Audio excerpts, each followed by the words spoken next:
Good afternoon, everybody. Welcome. I'm glad to see everybody out on a pretty Friday afternoon. So welcome to another in our Innovation Lecture Series. Today we have a very exciting program on tap with this Red Bull Stratos team, and we're really excited about what they're here to talk about. It's Ellen started the week off with an all-hands talking about where JSC is going in the next era of human exploration, of space exploration. And one of the things that's going to characterize that era is that we're really looking for a much more innovative, collaborative approach to exploration. And so this is the type of event that characterizes that kind of approach. So we're really pleased to have these guys here. And the folks that are spearheading that effort are really our folks at the Office of the Chief Technologist at headquarters. So I'm pleased to introduce to you today our agency's Deputy Chief Technology Officer, Jim Adams. He'll come up and introduce our speakers.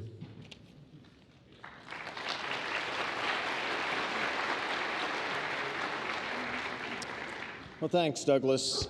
You know, they say that imitation is the highest form of flattery. One of the interesting things about NASA, and sometimes I think we get a little jaded by it, is we do extreme things every day, whether it's trying to figure out how to manage a Fed traveler or fill out your time card. No, seriously, the things that we do are always cutting edge. And I think the public expects that of us. But what we're seeing now, these days, are the public taking it upon themselves to become extreme like NASA. And so the things that we see are happening are imitations of NASA. That tells me that we've got it right, that we're looking forward to the future in the right sort of way, that we're doing the right sorts of things.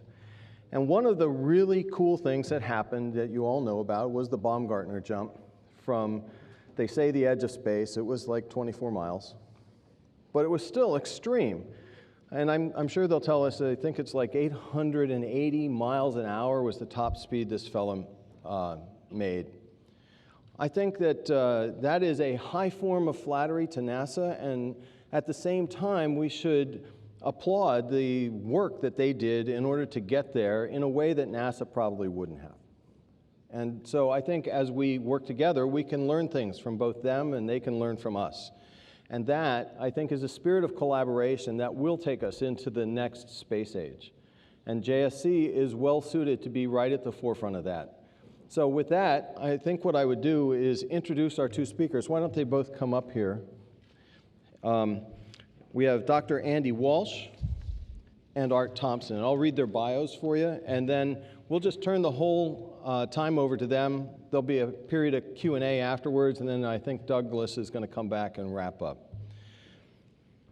Dr. Andy Walsh is a native of Australia and has a PhD in applied biomechanics and extensive coaching experience in performance training, including the design of a highly successful performance program for the U.S. Olympic ski and snowboard teams. He came to Red Bull Stratos as a director of high performance for Red Bull's Global Athlete Development Program, where he works with hundreds of international athletes, supervises a team of industry-leading sports scientists, nutritionists, biomechanics experts, and sports psychologists, and develops elite sports performance models. As performance manager for Red Bull Stratos, Andy and his team helped Felix Baumgartner execute a performance plan by encompassing both physical and psychological readiness and provide high-performance direction and support for the entire mission team. Art Thompson, on, I guess that's stage left, right, possesses more than 3 decades of experience in innovating leading-edge design and has produced major milestones in aerospace history, including the development of the B-2 stealth aircraft. A California native, he studied engineering at the University of California, Los Angeles, and attended the University of Laverne and Northrop University. It was while working for Northrop Corporation that he served on a team brainstorming ideas for an aircraft that could avoid radar detection. Their design would become the B-2 Spirit. Art co-founded his own company, Sage Cheshire Aerospace Incorporated, to provide a wide range of aerospace needs from initial design and engineering to the finished product. Art's creative thinking extends to other fields, including producing tools, molds, digital products, and more for clients from aerospace manufacturers to movie producers for films like Batman and Robin, for which Art and his team built the Batmobile. That's awesome. Did it go as fast as Felix? No. As technical project director for Red Bull Stratos, Art Thompson assembled and guided the extraordinary team that designed, built, and tested the capsule that protected Felix Baumgartner and assured mission success. So, please join me in welcoming Andy and Art to the stage.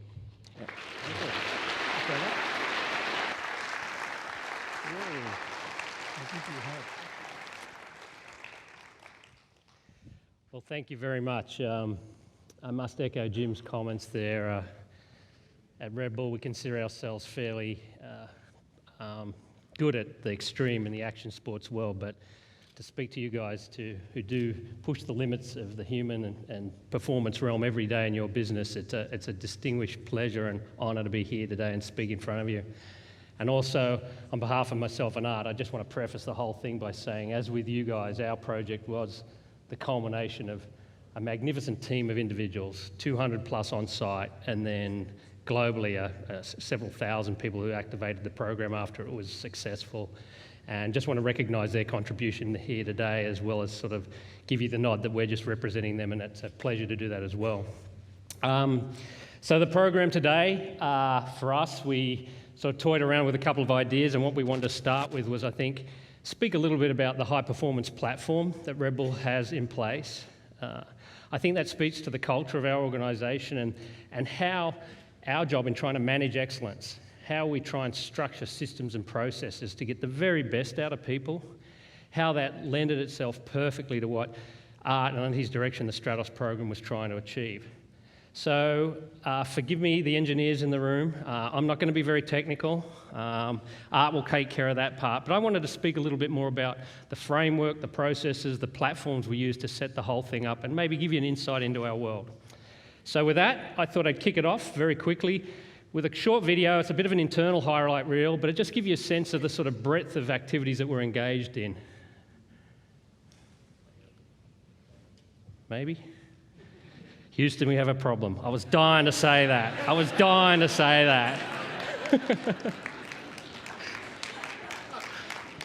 There we go. Sorry, I bet you get everyone up there. I couldn't help myself. You kept asking how you're going to do that. If you're going to stay around and be safe for your whole life, then you never really lived and you're already dead.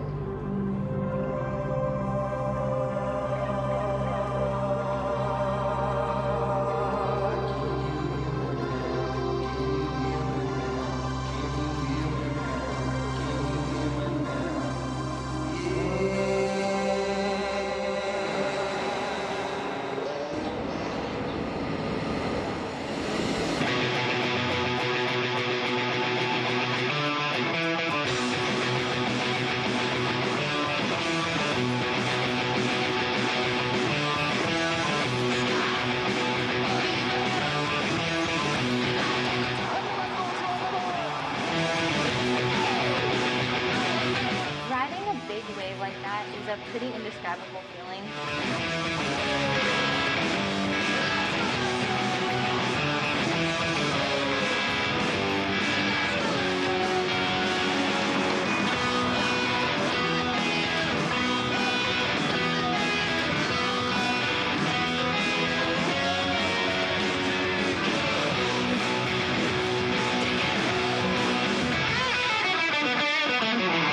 This is Big Snoop Dogg, and this is Sound Clash, so stay tuned.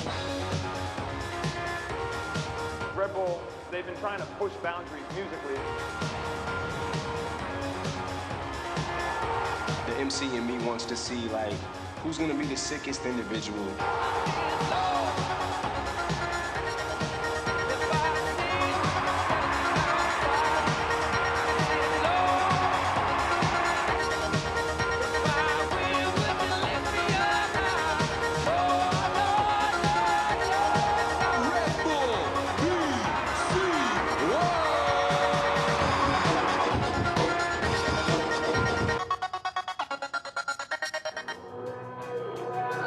There's never a circumstance where there's no consequence.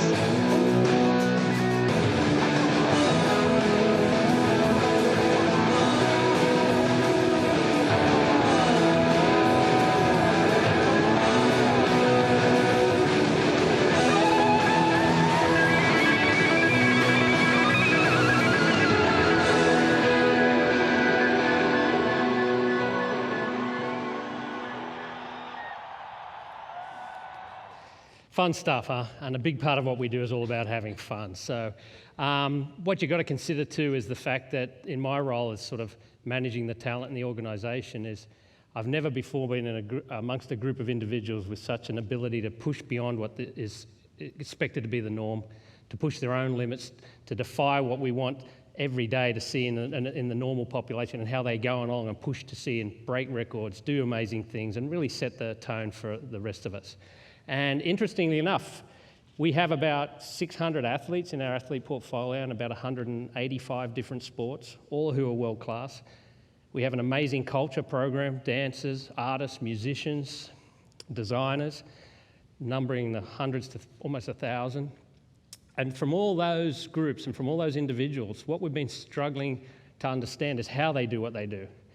And so when we first started this program out, we just set up a platform where we could actually systematically look at why they're successful and what they do and how they do it so well, and bring that back and share it with the rest of the portfolio. So today, I want to speak to you a little bit about that with reference to Stratos, and then obviously, as I said, lead into Art's sort of more technical piece. So really quickly, as a framework, and I'll talk athletics at the beginning because it's the easiest part, I think, for most people to understand. Typically, when you're trying to break a world record, you're trying to win a gold medal or become a world champion, the models are fairly simple. You may choose tennis or golf as your profession. And the idea is that you typically, as a starting point, you go out and you see what the rest of the world at that level is doing. Pretty straightforward stuff. You may model yourself off Venus or Tiger. You may want to understand how they train, how much they're coaching, what they eat, how they practice, how much they practice, where they practice. And that's what we call a baseline program, and this was sort of the norm for many, many years. When we started at Red Bull with this depth of talent that we had in our portfolio, it became very obvious to me very quickly that this was an unprecedented opportunity to broaden this sort of analysis.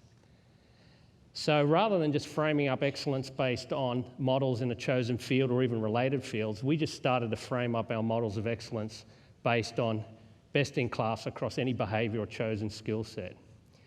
So for an athlete population, rather than looking at other athletes or other people in that sort of field, we started to broaden our sense of research, if you like, to start to look beyond that. So very simply, creativity, innovation. We're not going to talk to most of the athlete population about how to improve that, even though it is a fundamental skill of the best athletes in the world. The best talent in the world on the sporting field is highly creative, is very innovative. It redefines how you understand that sport to be played or demonstrated. So we started tapping into our musical program and our culture program and the musicians. Spirituality was a huge component of this, understanding the ideas of presence and mindfulness, how to be quiet in those really critical moments. And again, we wouldn't look to athletes per se, or even musicians. We thought, who's the best in class at that? And obviously the Eastern philosophies gave us an amazing framework there. Performing under pressure, ability to execute with zero room for error.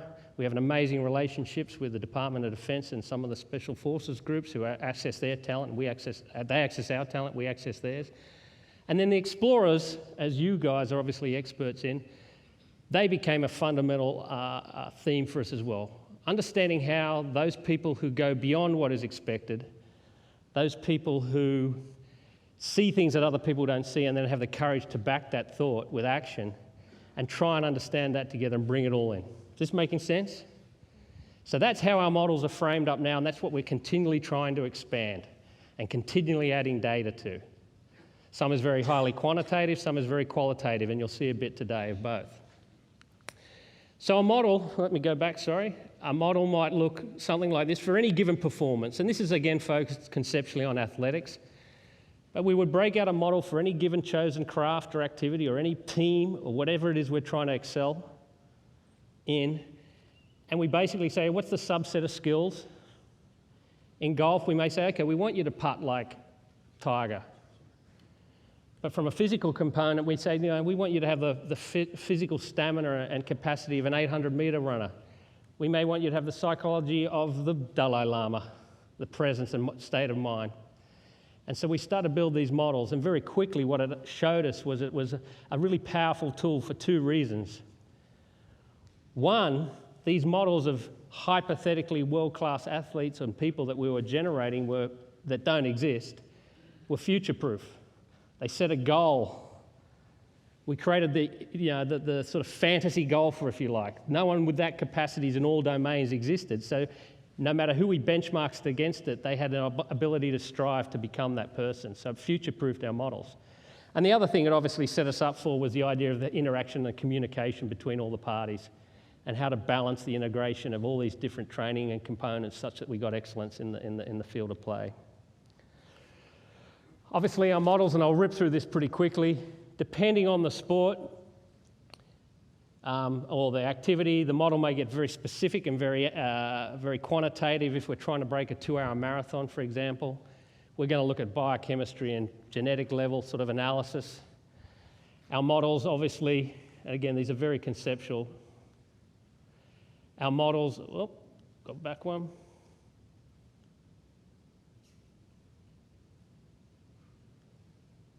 Our models help resource allocation. So for our F1 program, as an example, physical's important, don't get me wrong, but you ain't getting around that track in a VW bug, you know. So when you look at the line items in the budget, you'll see how the resource allocation works. The car got to go before we put the fittest driver in the car. So is this kind of making sense to you? Again, I'm trying to give you a conceptual framework for how we manage talent, manage world-class talent, and how we take people who are already really good at what they do and push them to that next level.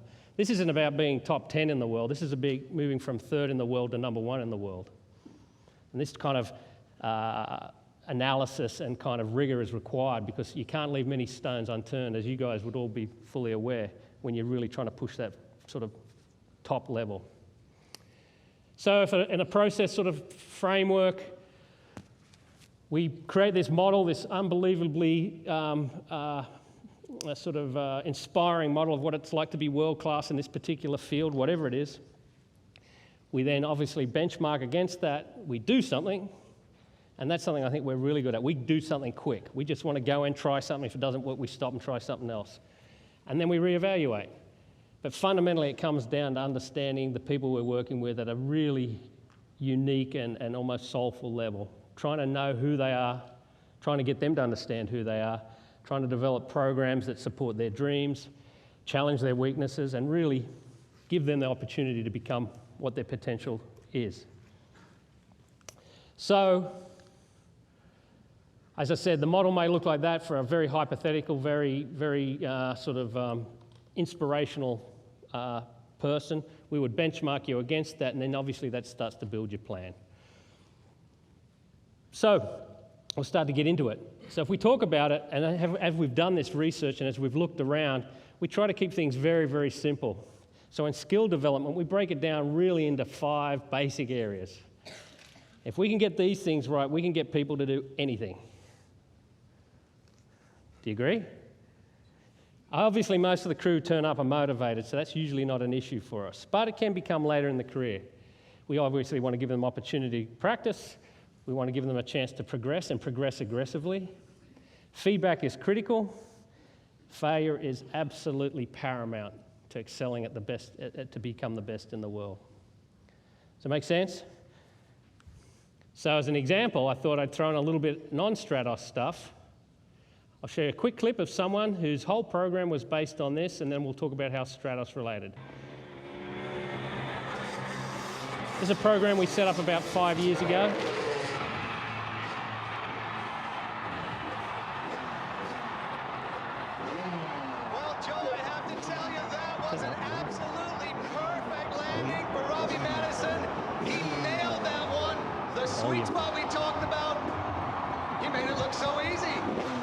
So New Year's Eve, Las Vegas, Main Street there.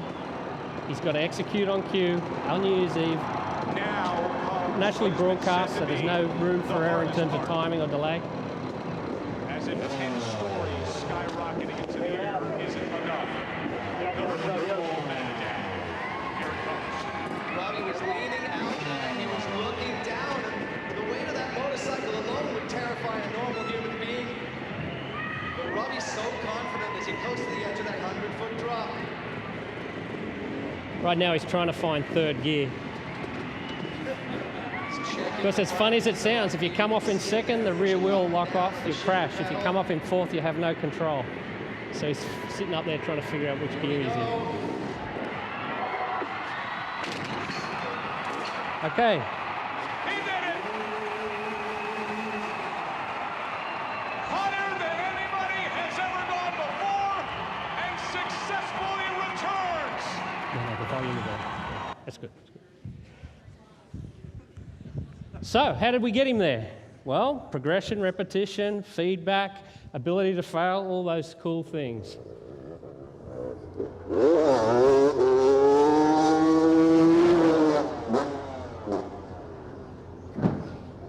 So that's a sound stage that you see at the big concerts, and where they have all the lights hanging off it, and then they just crank them up to raise the lights to the top of the roof. So we just raised it 10 feet at a time. It's progression. Repetition, feedback. Obviously, you get pretty good feedback. If you don't make it, you don't make it. But yeah, there's actually a room for safety too. There's a big foam pit behind him and everything. But you get the general idea.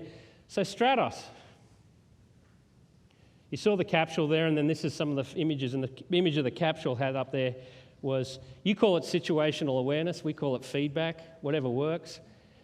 Amazing structural integration of the camera systems. Was it 19, Art?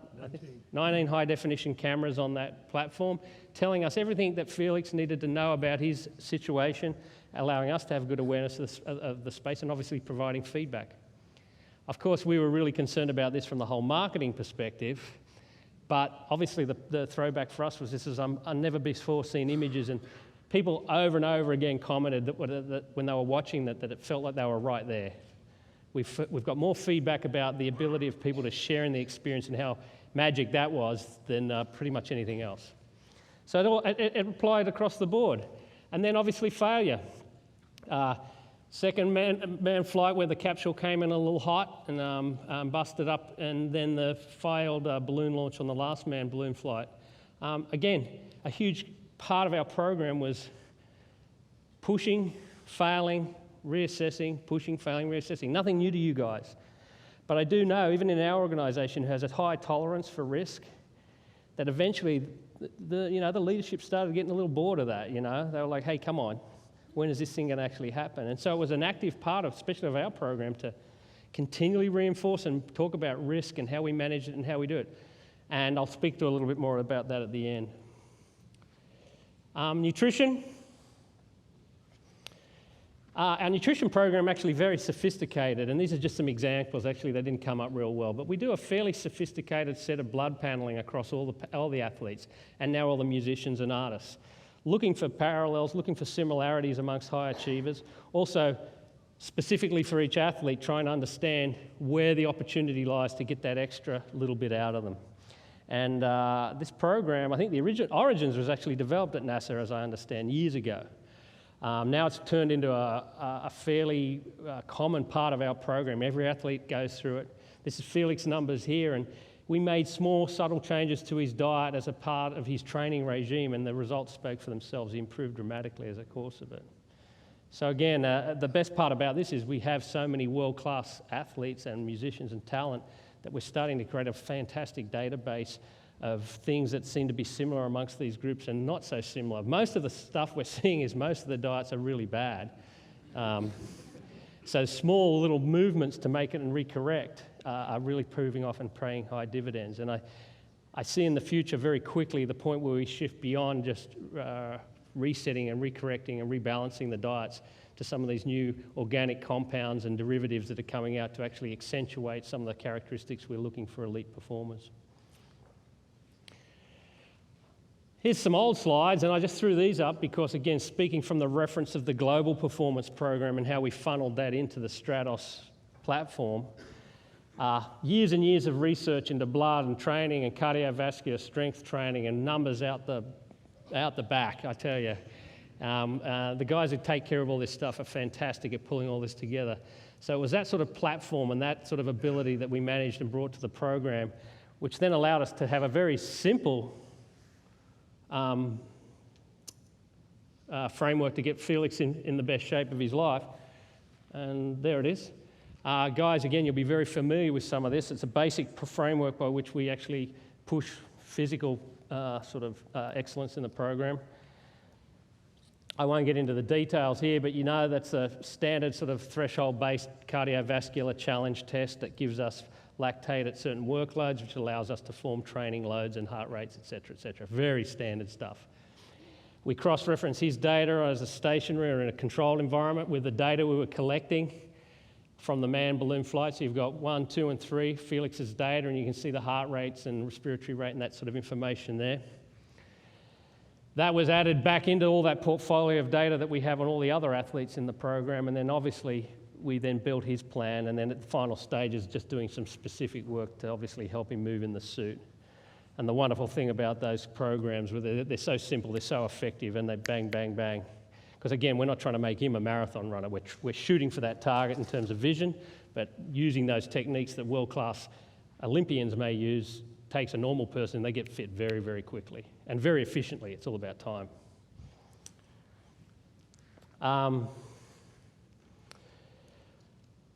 The psychology, obviously, this was the one that got a lot of press with the challenges Felix had with the suit and the rest of it. And again, we have a fairly strategic approach to this.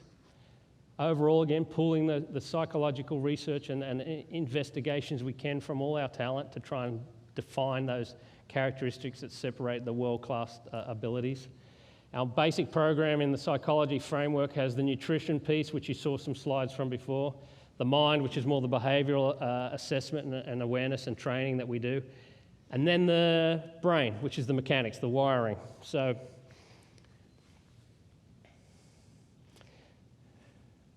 this is a simple system we use, QEEG, very common, not widely regarded as a very efficient or accurate training tool, but as we've started and as many of the groups that we're associated with have started, they are getting to the point where the analysis and the mathematics and the ability to dig into this data is getting to the point where we can actually define and look in it closely at what this means. And so even though we don't have a high level of reliability and validity in the actual assessment using the Q platform right now, or when we started, which was 4 or 5 years ago, since we've added the portfolio of talent, we're starting to see trends and patterns, and we're actually seeing some very unique abilities and patterns and signals that are giving us a lot of promise for training. And then when we back that with training in this space, we're actually seeing some remarkable improvements in some of the athletes. These are kind of made up, so that one always gets a laugh. Seriously, we don't really know yet. We're at the forefront of this, but that's the idea, isn't it? If we wait until it's published in some scientific research paper, the rest of the world will be kicking our butts. We have to do and we have to play and we have to test and push in these spaces so that we're at the front and the rest of the world is looking for us and chasing us. And the ideal thing with world-class talent, is what you realize very quickly, is that the generalized data, and I'm really beating up on the scientists today, that you get from the research papers doesn't typically translate very well, moving the very best at the top of the curve. Some things that people say don't have any impact sometimes have the greatest impact. Some things that have considerable, what you'd think to be the sort of have no impact, you'd give to one particular athlete and they go through the roof with it. So we basically don't look at the research other than for trends. We specify and individualize and characterize every platform based on that person. And if it works, it works. If a cattle prod, gets them going, a cattle prod gets them going. It doesn't matter what we're trying to achieve as long as it works for that athlete. So that's the framework from the sort of neural mapping that we're getting. It's, again, very busy, getting more simple all the time, but you get a sense of the idea of what we're looking for. Yeah, you're waiting to see what the day will hold. Ian Walsh didn't catch that many waves, but the ones he caught were the bombs. My morning started, like I said, we got out there. I want you to pay attention very closely to what he's saying. My first wave. And listen carefully to that. I was a little bit too deep, and I tried to do these 3 pumps as I pulled into the barrel, and on the 3rd one, when I was in the barrel, I purled from the wave sucking up so much, and I just did a cartwheel through the barrel, head over heels, got whipped, and then I got held under for a pretty long time. And right when I popped up, I saw Jamie Sterling pulling in this huge barrel that was just unloading like 10 feet in front of me. Then I got blown into the lagoon, and I couldn't really swim. I had 2 life jackets on, and I got drug over the reef into the lagoon, and then I was pretty much warm and ready. It was really crowded, so we were just kind of trying to be patient and only go on good waves, not really waste our time on the smaller ones that everyone is trying to battle for. You never know how big it could really be out there. You don't know if the swell didn't peak or it peaked overnight or if it's going to peak at noon, so just kind of anxious. That's the feeling. The water there's about 4 feet deep. We don't really care to go for a million waves. We're not here for that. We want to try to get the wave of the day. The next wave was pretty much the best wave of my life. I thought it was a decent-sized wave. I didn't think it was going to be like a gigantic wave or anything. The water was pulling so hard off the reef, and you're going against the grain, so it just feels like it's yanking you up the face, and you just got to hold your line. So I just leaned as hard as I could into my heels, and as it started to barrel when I was going into it, I remember it getting all dark. It felt like I was in the shadow of it. It felt pretty tall, but I couldn't really tell how tall it was. And I remember right when I made the turn in the barrel, and it just felt like I could fit like a school bus next to me. And then I saw from there the shock wave like shot up and was like hitting the back of my foot. I thought the wave was just gonna pass me by and eat me, and the foam ball was just gonna like annihilate me. You could die, but that's you want to try to keep that in the back of your mind, not really in the front.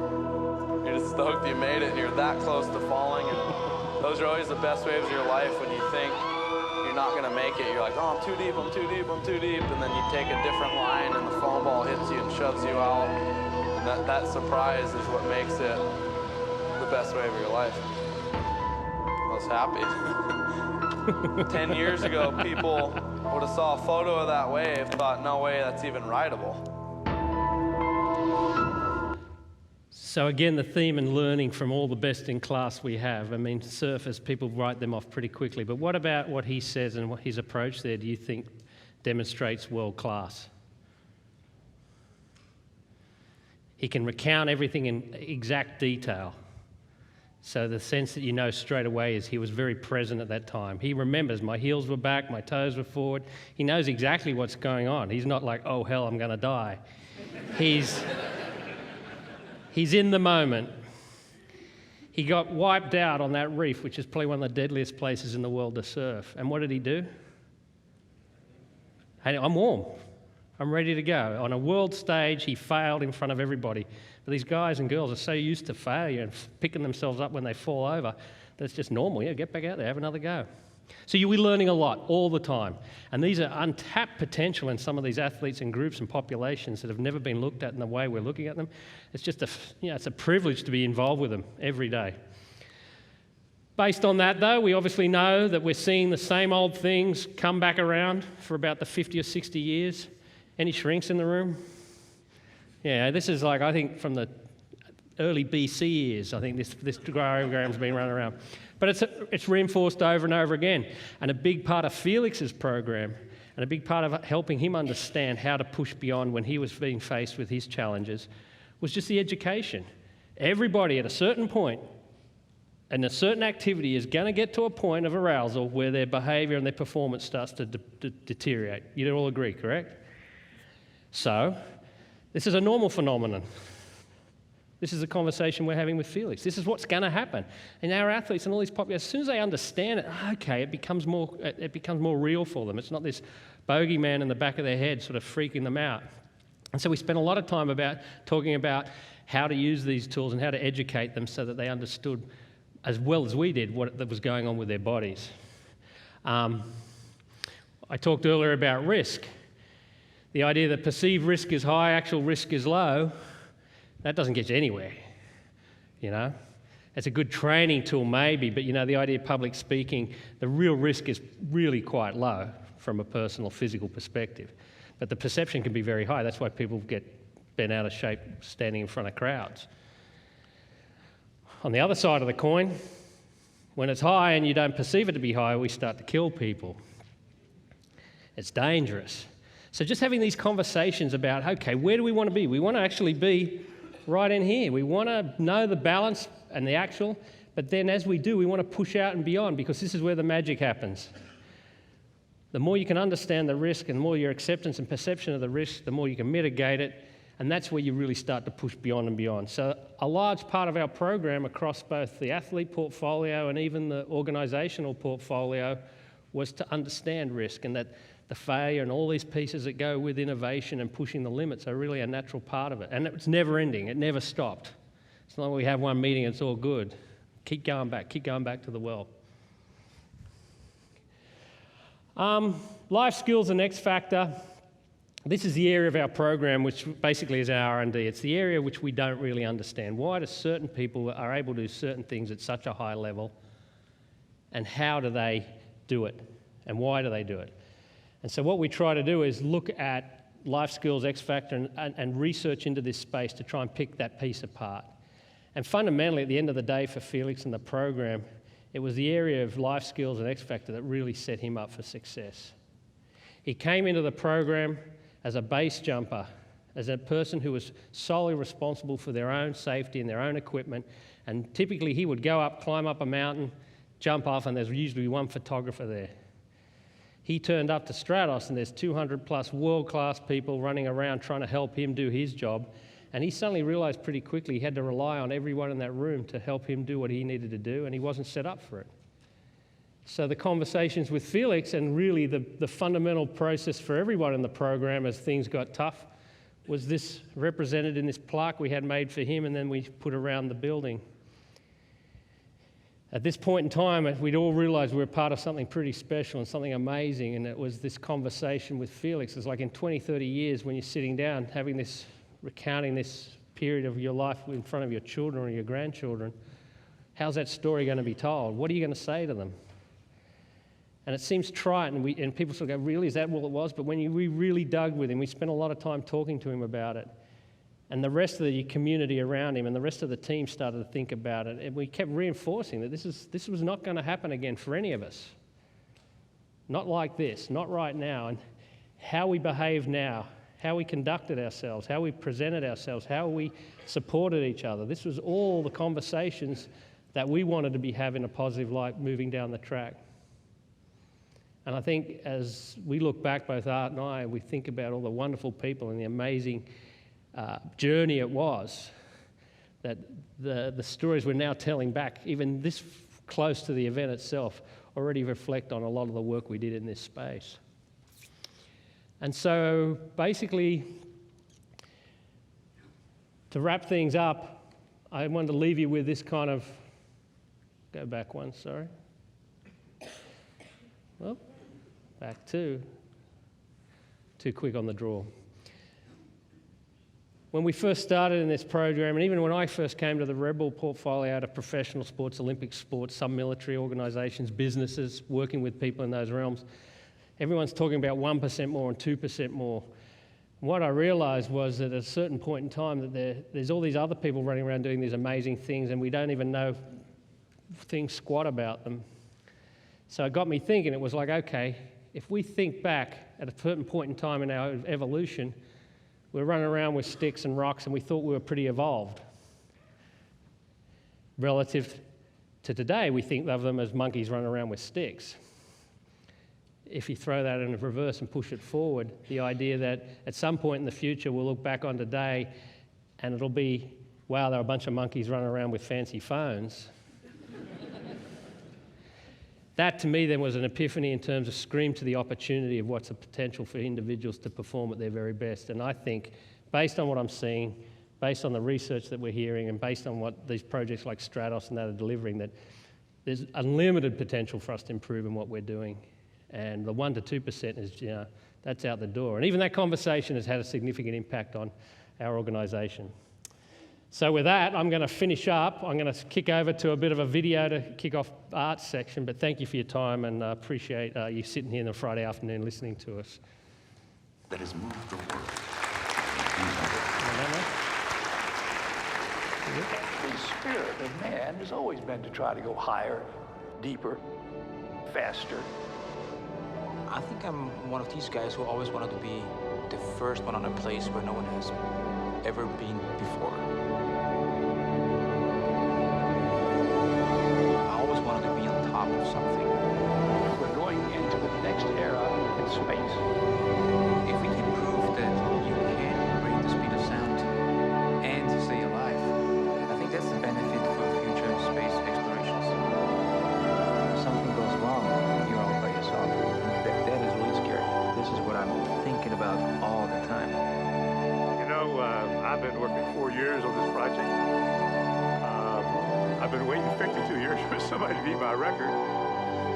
It's been a long journey, and we're all delighted that we're finally at that final step.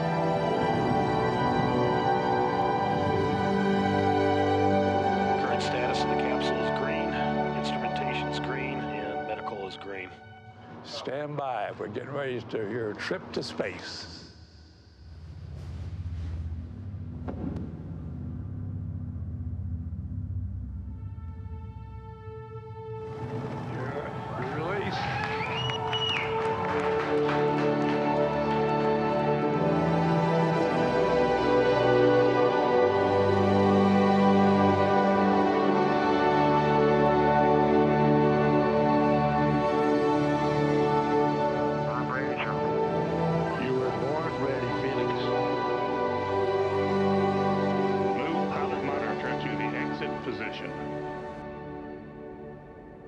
Roll the door open and engage the door stop, Felix. Doors open. Disconnect the oxygen hose. Roger. Atta boy. Stand up on the exterior step. Release the helmet tie-down strap. Start the cameras. And our guardian angel will take care of you. Sometimes you have to do enough really high. The smaller you are. I'm going home now.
Oh my god!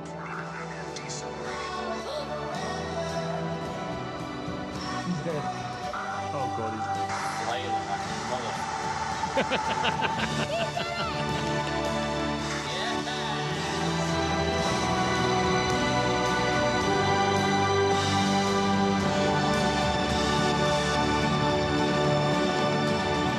This sonic boom is just the starter shot.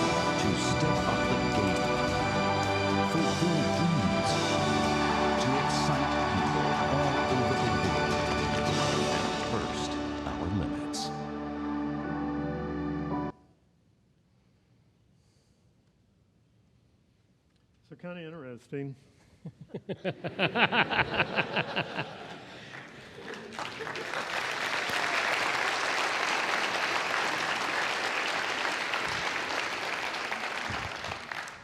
There's so many things about Stratos that are pretty fascinating as far as crossing over different cultural boundaries, intellectual boundaries, attitudes.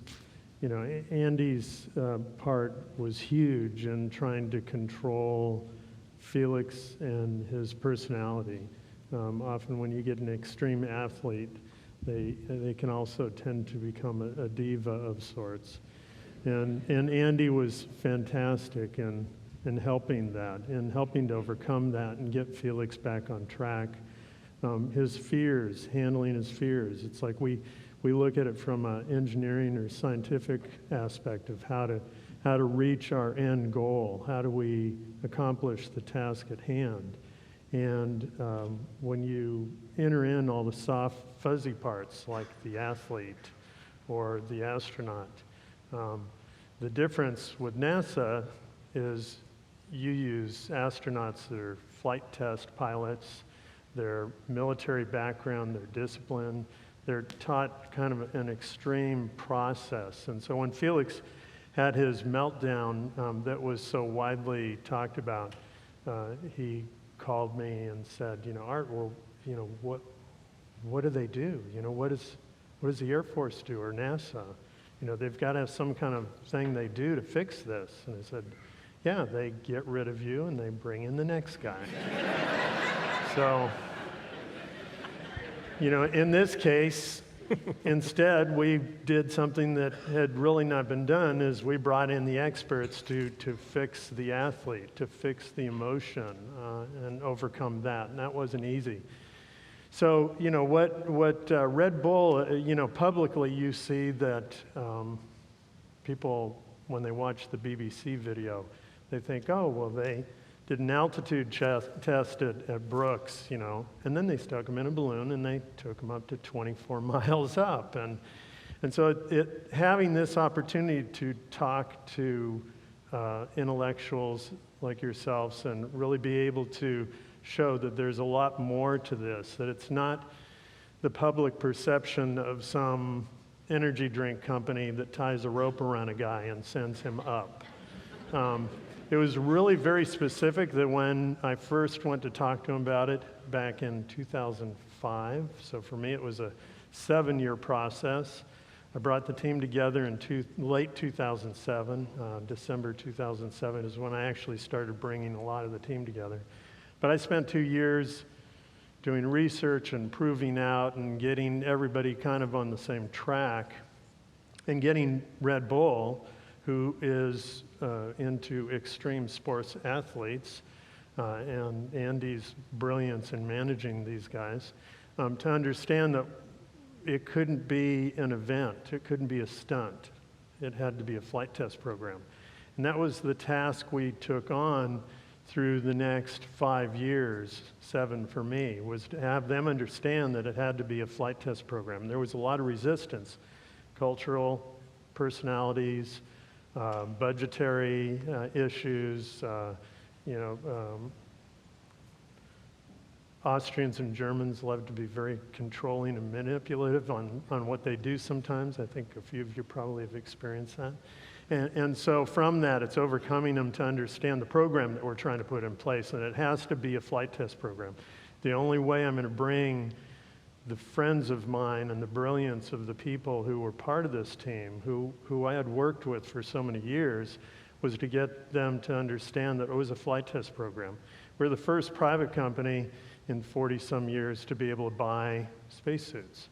And David Clark Company swears that they didn't put it this way, but I think it was something to the effect of not no, but hell no, when I first talked to him. And Jack still to this day says, I never said that. But convincing them that we were serious about what we were doing. And once he understood my background in aerospace and research and development, that I was sincere about bringing it on. And I brought people who were dear friends of mine, like Mike Todd, our our life support engineer, who's probably suited up more people in a S-1034 than anybody, and Einar Evelson, who is brilliant, flown over 300 different aircraft, including the high-altitude Globe and U-2s and SR-71s and warping wings and X-wings. He flew the original lifting body for pre-space shuttle. And so having them understand that this was the level of personality, this was the level of experience, much like a lot of the people here in this room, you know, a lot of you would have been perfect candidates for being involved in Stratos, to let them understand our seriousness about having a flight test program. Andy Pomanis, who was our chief physiologist, I brought Andy on, and he's the one who does all the pre-breathing schedules for NASA. And so that was important for me. So we had some great teams, which I'll mention a little bit. Some of them are actually in the audience. You know, I'm blessed to have you guys here. But at Sage Cheshire, we do a lot of weird things, and people like to know that I like doing unusual projects. Worked on a lot of movie projects. My background with Red Bull had left Northrop, was doing design for Volkswagen Audi on vehicle concepts and doing a number of movie projects. The Batmobile for Batman and Robin and the free suits, and we did the F-35 that chases Bruce Willis down the freeway. And Red Bull came to me, and I started building vehicles for Red Bull in their infancy when they first came to the United States. So we have a company, A to Z FX, where we built over 700 vehicles for Red Bull. So the little can cars you see driving down the street, that was us. And it's funny because I was working on a X-37 and had a carload of NASA engineers with me, and we were coming into town to look at something on the project. And as we get off the freeway, the very first car we see drive by is a can car. And all the NASA engineers are like, Art. So in the midst of Stratos, when we're doing Stratos, we had started this little thing. I had Pima Air and Space Museum come to me, and they wanted to try and inspire the next generation. You are all here because when you were kids, there was some significant thing in your life that inspired you. I talk about how when I was a kid, you could buy a chemistry set when I was a kid, and you could blow things up with that chemistry set that you bought. Nowadays, you buy a chemistry set, there aren't even chemicals in them. So today's generation is inspired to be gamers, nothing against gamers, or worse yet, to be an assistant to a famous person, you know. And what we need to do is figure out how do we inspire the next generation to be you know, to be engineers, scientists, mathematicians, to try and reach further for what can be accomplished. So Pima Air and Space, largest private space museum in the US, said, well, we want to inspire kids. And we want to build a big paper airplane. So after launching Unmanned Flight 1 and 2, we built a large paper airplane, all paper. There's no structural components in it. It was all paper. And it was to inspire kids for getting into engineering and wanting to be astronauts, wanting to be engineers. And so this is a 45.5-foot long, 24-foot wingspan paper airplane that we launched from a Sikorsky S-58T at 1,400 feet above ground, and it flew just short of a mile, got up to 98 miles an hour in flight. The tow hook on the helicopter ended up staying with it, so it was very nose heavy, but we had 300 kids waiting with bated breath to watch the plane fly. So we flew it with a bad aerodynamic center, but the idea is it inspired kids, and the reactions, we had kids in Australia and all over the world writing in about the giant paper airplane. And so it was a good success in that sense. So being different is a good thing. We'll skip through this one. So Red Bull Stratos, highest altitude, 127,852. We originally said 128,000. Publicly, I always stated 120. Red Bull was like, why do you want to state 120? I believe state low, achieve high. You know, you guys know from experience, you know, high altitude solar airplanes, does that sound familiar? Where you state you're going to go to 100,000 feet and you end up at 98 and everybody thinks you failed. You know, it's like, you know, give me a break. So I said that's not going to happen. So we said 120 was our altitude, even though originally 130 was my target. The only problem was we ended up with about 1,000 pounds of extra camera gear on board. There's something about this marketing thing, I don't know. So, as it worked out, by the time we got through with all the stuff, my new target was 127, which we actually exceeded, which was great. But publicly, the 120 number came back to haunt me because all the aerodynamicists out there around the world, and trust me, I've heard from almost everyone, kept telling me that my numbers are wrong, you're never going to reach Mach, it's not going to happen. Up until literally minutes before launch, I was still getting emails and texts and people complaining to me that I didn't know what I was doing. So, as it worked out, 127,852, what was great about that is going higher than 127 was we actually added additional velocity and speed in free fall, which gave us a longer range in Mach, and Mach, as you know, is a function of temperature. And so the coldest part of the atmosphere is the region in that 60, 70,000 foot range. So by increasing our velocity, getting down to a lower altitude, we actually stretched the amount of time that it was in Mach, which was pretty cool. He came out at 75,000 feet. So we ended up at 843 miles an hour, Mach 1.25, without a drogue stabilization, even though we had designed a drogue stabilization system. Okay, vertical distance, 119,000 feet. 4 minutes and 20 seconds, everybody says, so did Felix pull early so he wouldn't break Joe's record? That's a common question. Reality is when Joe stepped off, he's at a lower altitude, but he had a drogue chute. In his day, they immediately assumed you're going to go into a flat spin, but they know you don't have enough Q when you first step off for a drogue to be functional, so they gave it an 18-second time delay. But he's falling with a drogue, which is slowing his descent rate, stretches out time, so you guys get it. Okay, so Stratos project, defined objectives, disciplines, industry experience, defined roadmap.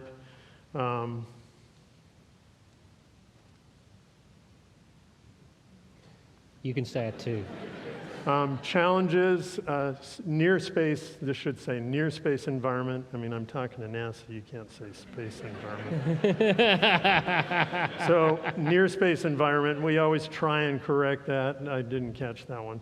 But obviously it is a near space environment. GPS accuracy was a big concern of, is the GPS going to function in free fall at Mach speeds, you know, from those altitudes, you know. They build in little functions to try and keep you from using these things on intercontinental ballistic missiles. So, human platform, you know, we're carrying a man, so we have to have certain things built in, the sonic barrier impact and the setbacks. And some of the setbacks were personality, some of them are bureaucracy, you know, people, government getting involved, people trying to do blocks. And the stories go on and on. It would make your head spin how many people tried to stop me from making it happen.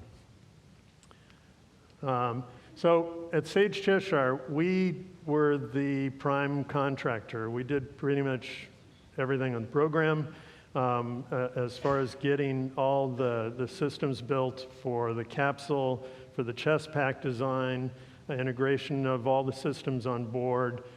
We were involved in the parachute design, the emergency drogue system, and the flight train systems. We helped out with Flatline films on a lot of the electronics for the capsule camera systems. There were a lot of challenges in the fact that you're taking electronics in a near vacuum environment. There's less than 2%, 0.2% atmosphere. I thought, well, we'll just do what NASA does.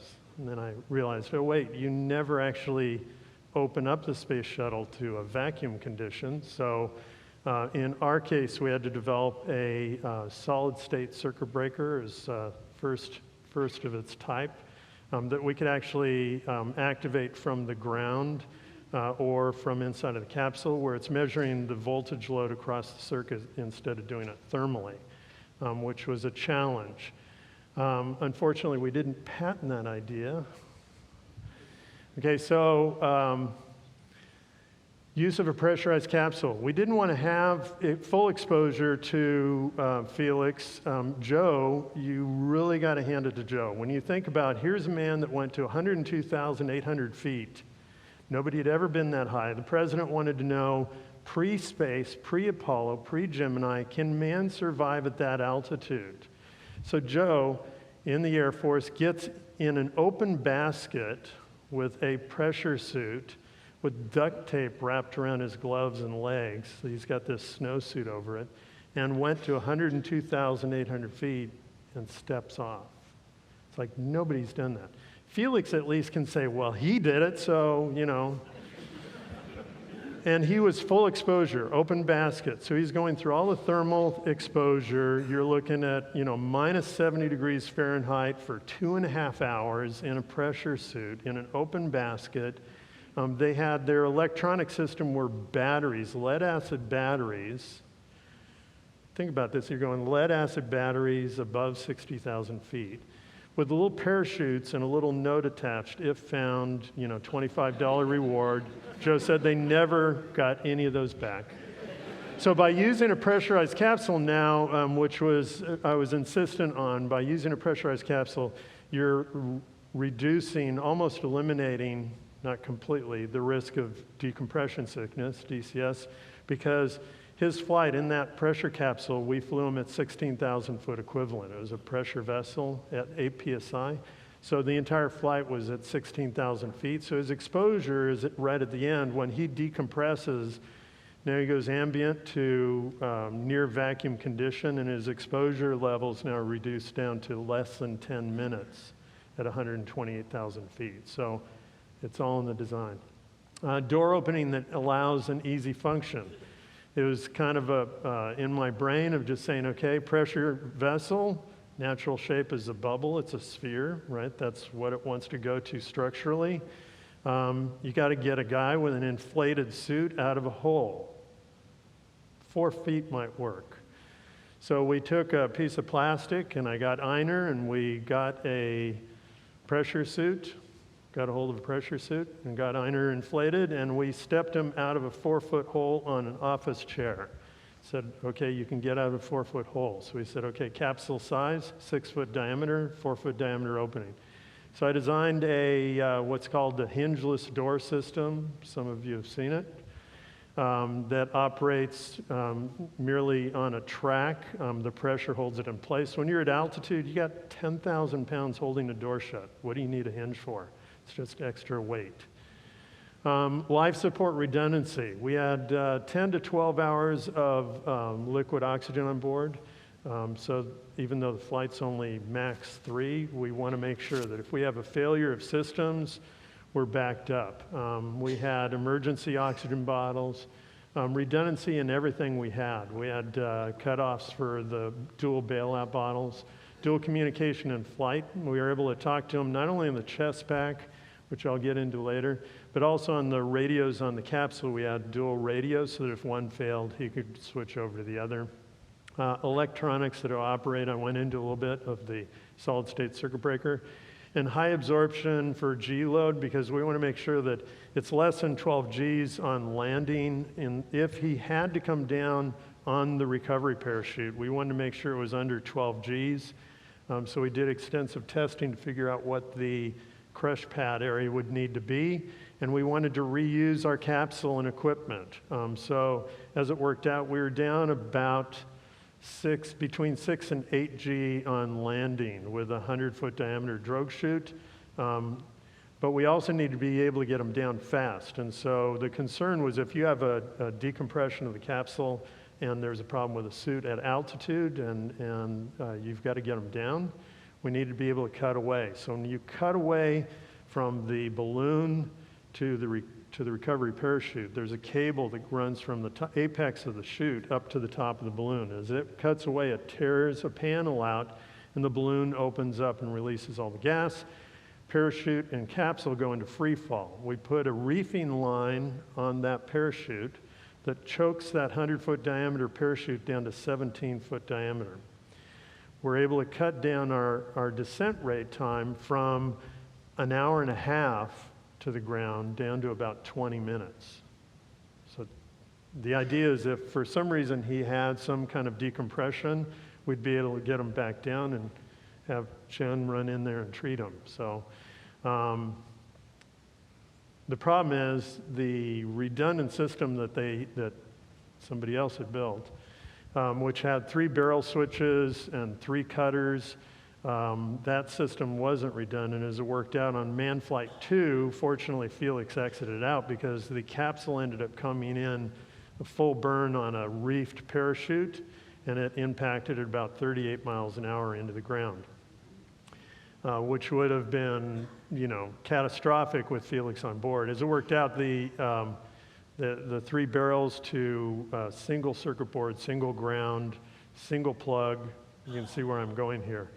That was quickly changed after I did a review of the electronics and how they're running their system. And fortunately, that became something of the past. What was fascinating was that when we went to the site, and Mike, Todd, and I were the first ones there, the life support system was all intact, completely intact. The capsule was intact. The electronics were all still online.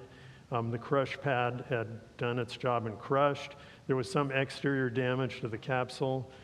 We ended up doing a full teardown using our backup exterior, our backup load frame, but we used the same sphere. Even though we had 2 spheres, we used the same sphere as Man Flight 1 and 2, but we stripped everything out and did a full investigation, stripped it down to nothing, took out all the fireproof paint, did another buildup of ply laminate inside and outside, replaced the batteries even though they're functional, you can't risk microfractures, and replaced all the life support system for new locks and new LN2. The LN2 is just to balance out. So ergonomics, this is how it starts, right? A little plywood mock-up and a chair from IKEA, and start thinking through the process. We stuck Felix in a pressure suit, pressurized it to full pressure.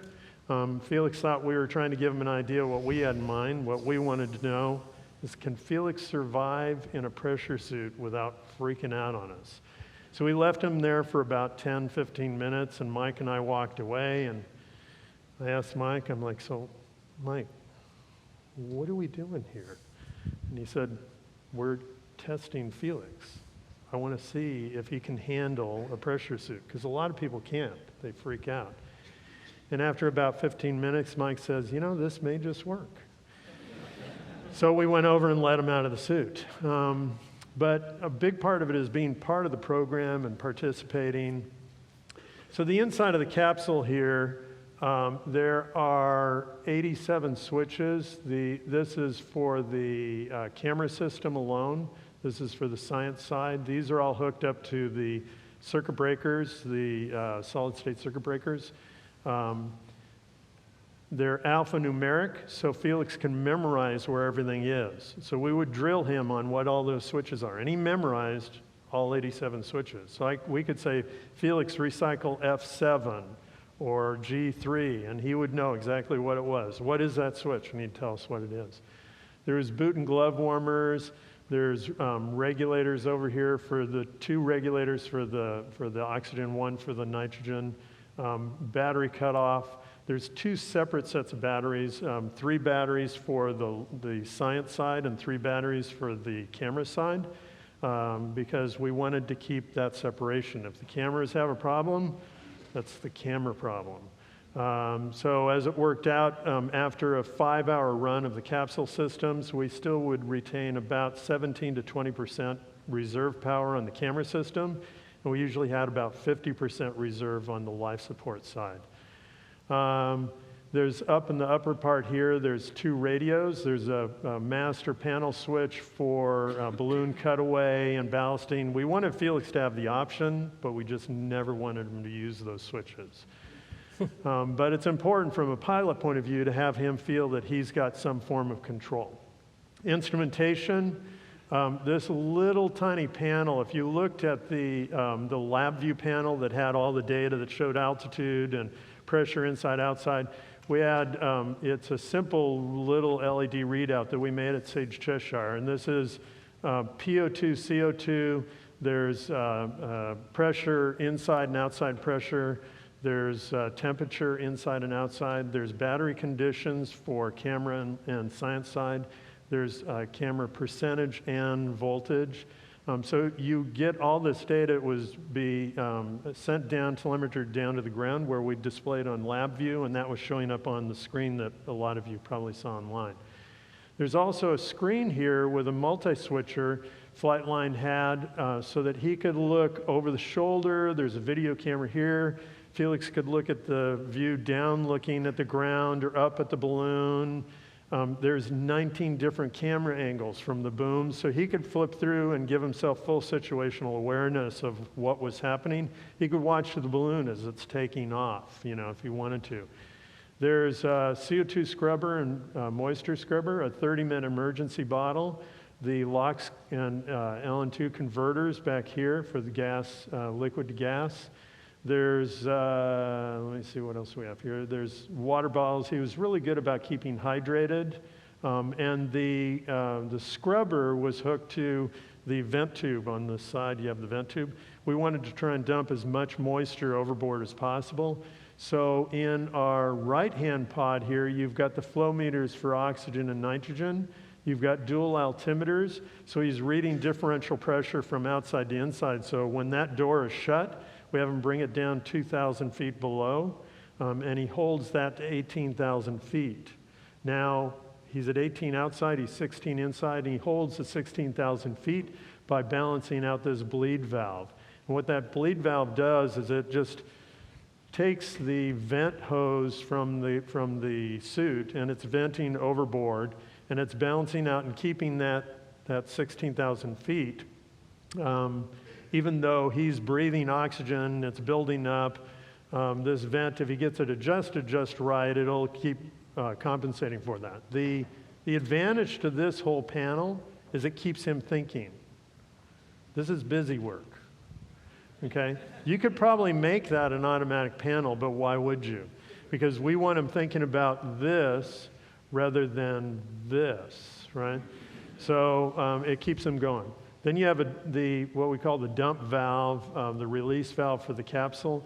When you release this valve, in 9 seconds, it releases the pressure in the capsule at altitude.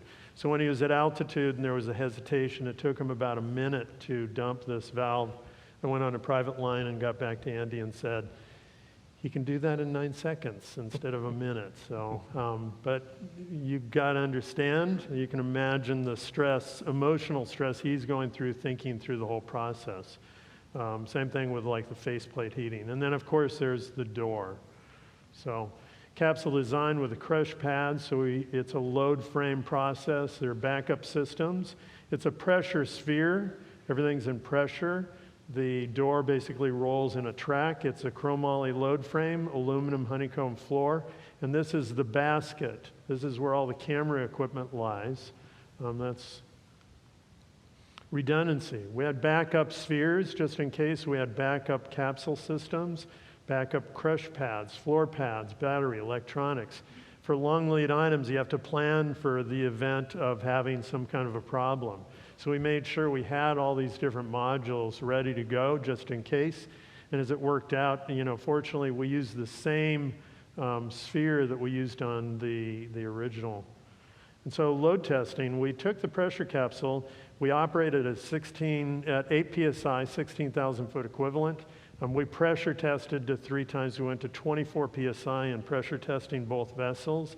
The load design was to 50 psi. Whoops, I think that was just so it's just pressure testing, showing what the pressure testing was. 2 10-liter dewars of LOX, 1 25-liter of nitrogen. Felix had the feeding port. The feeding port in there, which we called the pacifier, that need to have the constant flow of oxygen over your face, to have that cool air. You feel a little bit calmer, with that. So we kept trying to get Felix to break that habit, because what that did is it took, I tried to explain that for every ounce you're putting of pure oxygen into the capsule, if we're going to keep it at 25%, NASA knows better than anybody why you want to do that. We got to balance out the atmosphere in the capsule. For every ounce you put in, you got to throw in 3 ounces of nitrogen. So we've got this huge 25-liter dewar of nitrogen, because he's running with the port in there with the feeding tube that's just dumping. The other disadvantage of that is now, instead of venting moisture off that vent that we had designed to go out through the scrubber and exit out of the capsule, it's all doing this. So glove and foot heaters, space-rated batteries, thinking through the whole process to make a functional capsule. We also did unmanned flights. We did 2 unmanned flights because I not only wanted to train the flight crew, the recovery crew, everybody on board to understand how to use it. We had to test the electronics. So we sent the capsule up with the capsule electronics without a pressure sphere. We used dumbbell weight and loaded it upper and lower to give us the same CG, but we wanted to test all the electronics and also test during free fall, because my concern was, you see this big asymmetrical camera arm hanging off. I'm thinking, okay, when it falls, I was afraid it was going to porpoise or possibly even propeller, and as it worked out, it dropped perfectly straight. It really did exactly what we wanted. We also had a pod here, the drop pod, which we called Felix Baumgartner, and it had all the chest pack electronics in it, so the GPS, because we want to know, is the GPS going to work when we drop it from 97,000 feet and 109,000 feet? And everything functioned fine. Interestingly enough, Felix Baumgartner fell in kind of a similar situation. When you look at the infrared pictures, the image is that it's doing this, but the reality is it's doing this. It's doing kind of a long, flat hourglass. We hesitate to even say flat spin, but because it was under 60 RPM. So electronics, GPS, weight to simulate center of gravity, chest pack development. The chest pack is on his chest. Joe had a butt box. We had the chest pack. Joe's butt box had all of his equipment, the older type circuitry. He had this huge thing. And now one of the reasons why the chest pack, we want to try and move all that weight up as high as possible to reduce any risk of ocular hemorrhage, change the rotation so that in the event he goes into this rotational spin, by having it low, you're lowering the center of gravity, the center of rotation, which means that now the force to your head in a rotational spin is going to increase, and the chance of cerebral hemorrhage or ocular hemorrhage gets very high. Whereas by taking the chest pack, moving all that weight as high as possible, we're going to reduce the risk of a red out. So we built our own battery packs from A123s, one to run the faceplate heating, one to run all the radio and GPS and electronics. We had 3 GPS systems on Felix in the chest pack and helmet, and then we had 1 more GPS system on his parachute pack. So we had 4 GPS systems altogether. The radio, which we used for dual communication, even in freefall, was just a handheld Motorola modified to fit into our chest pack. We actually dialed down the watts to 1.5 watts because we didn't want to have a 5-watt system on Felix's chest, which caused other challenges because now you got a radio that only reaches 1.5 miles. So we designed a high gain antenna that we mounted to the J layer because we know those cameras are always watching Felix. And with the high gain antenna tracking him, we actually got dual comm with Felix at over 65 miles. So it was a good thing. So 3 GPS, 2 data loggers, 1 IMU, accelerometer, Mach speed indicator. He had a series of lights on there that would go from red, yellow, green, that he could see, get an idea of what his speeds were, as well as a tone. We'll kind of run through. We had an amazing medical team. John Clark was our medical director. I brought John on board, I think in 2009, and he brought this amazing team of physicians, doctors, practitioners who, you know, some of these people support, like Jen in the front row, and them support the NASA now with a lot of the programs you're doing. And so that goes back to the cultural and interaction where we're working together to really try and look at how to take this the next step. We also had the J-Layer and the Flatline Films group and you can see the antennas here on the bottom. We had reverse coil so we could do one for data downlink and one for tracking Felix. So the Flatline Films group was fantastic in collecting all the images that were just truly amazing film images that it's like the only other place you see this is this place called NASA. So chest pack systems, it was really a flight test program. It was accumulation of a number of really great companies, ATA Aerospace and Reetou, Wiley Labs, who let us use their facilities, Beale Air Force Base.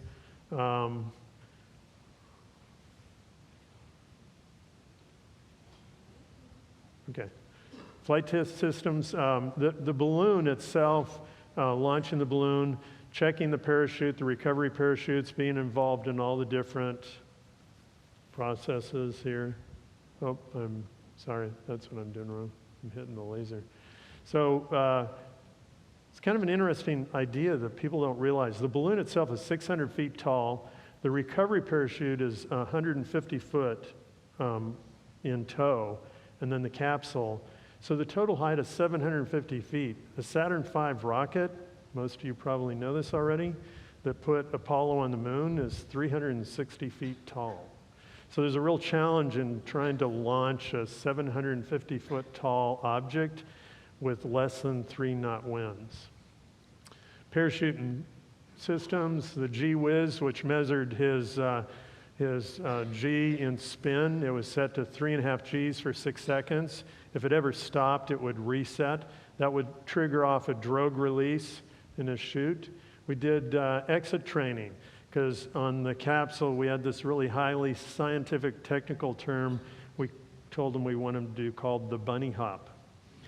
And the idea, again, you're in a vacuum. You don't want to put any kind of rotational spin into what you're doing when you step off, because it's just going to accelerate. So Felix is like, well, normally I do, you know, a back flip, and it's like, no. Chamber testing at Beale Air Force Base and also Brooks City Base. We did the full testing with the capsule itself at City Base, and we did Felix to 130,000 feet in the Beale Air Force Chamber. And I said, well, how high can you get it? Well, normally you go 80,000. I said, well, why don't you go higher? They said, why would we? You know, we don't have anybody that needs to go higher than 80. I said, well, can you get it to 130? They said, we'll try. And they managed to get us up to 130, so that was kind of cool. Vertical wind tunnel testing also. Did a series of that. Did skydive training from 16,000 feet out of helicopters, 27,000 feet out of sky vans, a whole series of those. Felix on the bungee. So this is, how do you practice bungee jumping? Felix in the wind tunnel. We did inflated, uninflated. We put him in upside down. We put him, you know, all these different angles. Jumping out of a sky van is coming next. So sky van, we wanted to know, if you go out backwards, we want you to get used to being upside down. So we had him jumping out backwards and understanding, and he is really in his element when he's in free fall. His heart rate would go up as he was pulling himself out of the capsule. And then once he's on the step and he steps off, his heart rate would drop. You know, it was interesting to see. So now he's going to flip over. We say, okay, Felix, flip it. And he's very stable. So we ran through hundreds of tests with the parachute, doing test jumps. The pressure suit is similar to, you know, what the NASA suit is. You know, it's basically we've made some modifications of the suit. Leg positioning, we rotated the hip sections, rotated the arms. I'm going to run through this real quick. This shows some of the GPS. We changed some of the face shield to retain some of the heat. We put one of our guys in a deep freeze for 3 hours pressurized. We did that 3 times. We had one of our guys, Jason Lewis, that we called the suit monkey. So this will give you kind of a, I don't know if you can you hit play on that? This is a technical video that kind of shows all the data. Whoops.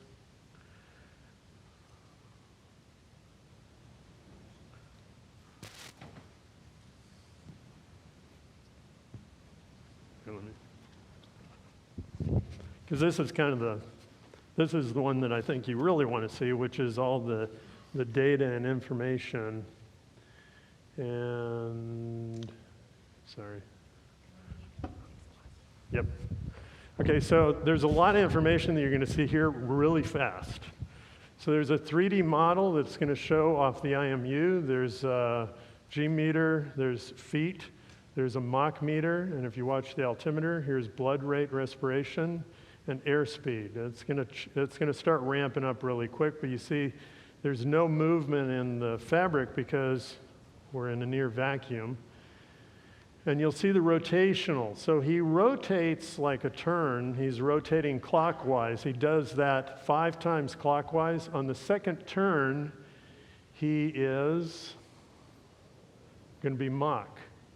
So now he's Mach at 110,000 feet. He's going Mach, and then he'll stabilize. And that's an interesting thing to see, is that he actually stabilizes while at Mach, stops the rotation. But then he's moving his arms around and counter-rotates. So now he's starting to turn the other way. On the third spin, counterclockwise, he goes max Mach at 120, at 1.25, and then he starts to decrease.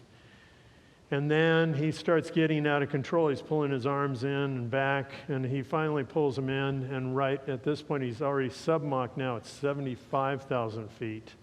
So it's interesting to see that he went in at 110,000 feet. He entered Mach at 34 seconds after step off. At 50 seconds, he went max at 1.25. He's 843 miles an hour. And he came back out transonic at 75,000 feet. I had told Felix from the beginning that I thought he'd probably, from what I saw from Man Flight 1 and 2, that he'd probably rotate about 14 times. He ended up rotating 16 times, so I was pretty close, despite all those last-minute phone calls from everybody around the world. And so it was pretty interesting that his rotational spin was about 60 RPM max. It was, I think it was probably closer to 57, but it's hard to actually count it when you're looking at the adjustment of that.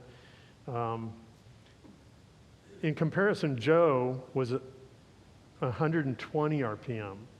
And Luke Akins, who was our parachutist that we had do all the testing with the parachutes, Luke intentionally, I had him put in himself in an asymmetrical position. He got up to about 90 RPM, and that would trigger the Drogue system. It would see that 3.5 Gs for 6 seconds, and it'd get the Drogue out, and within 2 rotations, he would stop to spin and stabilize. It's a shoulder high Drogue, which I also got a lot of grief over that one too. But my feeling was you want the head more towards the center than towards the outside, because we didn't want to risk the ocular hemorrhage. So all the safety systems, everything functioned perfectly. It really, we had great success, and a lot of it was by bringing together a team of brilliant people and engineers and doctors and camera crew to really make it happen as an organization. Andy and Red Bull, you know, as active partners. I mean, Red Bull, you know, a lot of people are like, yeah, well, they're just throwing the money at it. They were actually involved from all aspects, sometimes more than I wanted. But the reality is that they had the horsepower to make so much of it happen. You know, a lot of the mission control, the infrastructure. I mean, the balloon crew, which is used to launching for AFRL, they got completely spoiled, you know. So that's pretty much it. Any questions?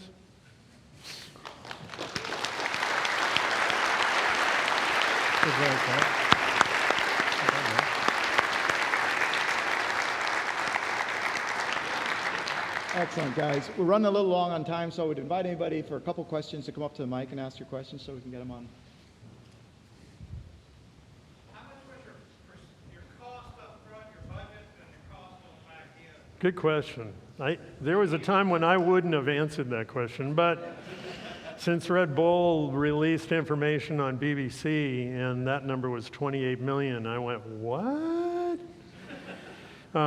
My original bid in 2005, including 3 spacesuits, including the 15 balloons, including the launch crew, all the scientific buildup and testing, 2 capsules. My budget in 2005 that I gave them was $10 million. We had some things happen as far as headbutting a little bit along the way, and because of that, that ended up costing us another $1.5 million, probably an extra year and a half in time. And in the end, when everything was said and done, we ended up coming in right about $11 million. Which tells me that there's another $17 million that went to media and infrastructure and all the other stuff. So, you mentioned that during skydive testing, Felix's heart rate, he was in his element and his heart rate went down after he launched. So in reality, when he actually did the jump, what was the pattern of his heart rate for those 4 minutes? He was highest just before egress, like just as he was pulling through. And then your question was what it was when he was in freefall. The average was about 175, I think, 177, which on his max bike test and when he does is about 15% lower than all out, you know. He was still working, but, you know, we see that a lot. And even our motorcycle sports, at motorsports, 180, 190 for an hour and a half, but they don't, obviously there's an adrenaline piece and other things going on. It's not just the exertion side of it. And it's interesting because they collected, because when they put the biomed system on him and they put him in the suit, it's running, so it's recording. So they got all the pre-breathe data, they got him walking out to the capsule, they got him getting in, full flight, landing, and walking back out to get unsuited. So they have a really long profile, and about this much of it is the jump. But they have it for every jump, so it's pretty interesting. And for his training and for yeah, all the training in the capsule, egress training, because we did egress training as well. So now that the flight's over, are there physiological follow-up checks with Felix for his health? He did some immediately post, and then I know he did another set of basic checkups back when he returned home. We haven't done any follow-up since then. So, and there is no plan. I mean, he was in such good shape, and every test that we did over that 4 or 5 year period, we never saw anything, even after the first balloon flight. So, yeah, hopefully he's still kicking over there somewhere in Austria. He's having fun, trust me.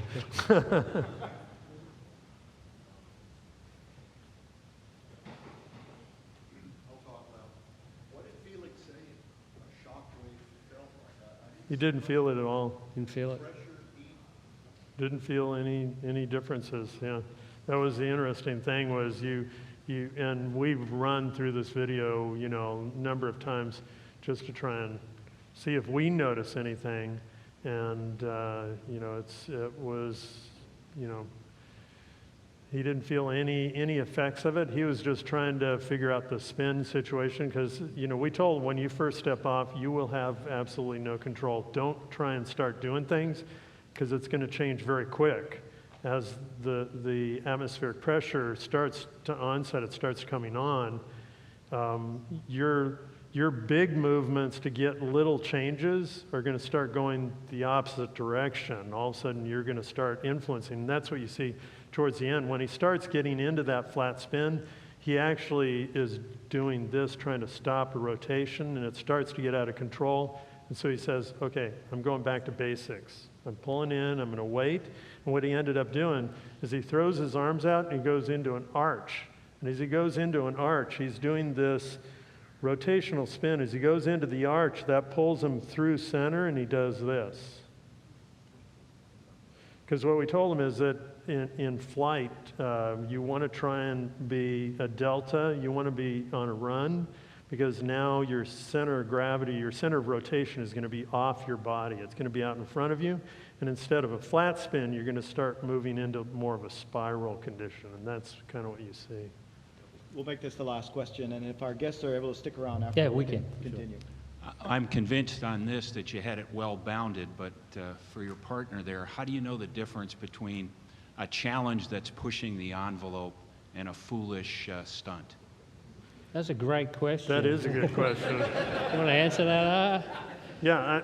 I mean, a lot of the stuff we do, and when you see it done on TV, it comes over as a one-off. And I think the way we structure the programming is that there's so much practice and rehearsal beforehand, and we are always gauging that perceived sort of balance of perceived and actual risk, and we're looking also at them as an individual and how they're responding, and we can tell with the experience and sort of some of the numbers. Even if we see some warning signs, we'll start to back off, and ultimately the athletes or the people involved in the program make the call, but we have the right to override if we see something that seems untoward. And I tell you, I've got a pile on my desk of crazy ideas that we sometimes move into there that's dumb idea category, but most of them stay over there because they're so outlandish. But there's a lot of review and scientific process that goes into that, because obviously we want it to be exciting, we want it to be challenging, we want people to push, but we don't want anyone to be hurt. So, and for us, I see those videos with base jumping with the squirrel suits clearing ridges by tens of feet, and I go, wow. And the problem is a lot of those guys, they're extreme athletes that don't understand the aerodynamics. That's where they get in trouble. And so that's where, Red Bull is really good about trying to bring in the experts to try and educate the people, because the squirrel suit issue is a big issue. I lost one of my dear friends who was a Red Bull athlete because doing terrain following, and you get this illusion that you're an airplane when you aren't. And so they'll do a pull, they'll try and flare, which is the worst thing you can do in a squirrel suit, because then you lose all your flight ability and you drop. And that's exactly what they do, because they're like, I'm flying.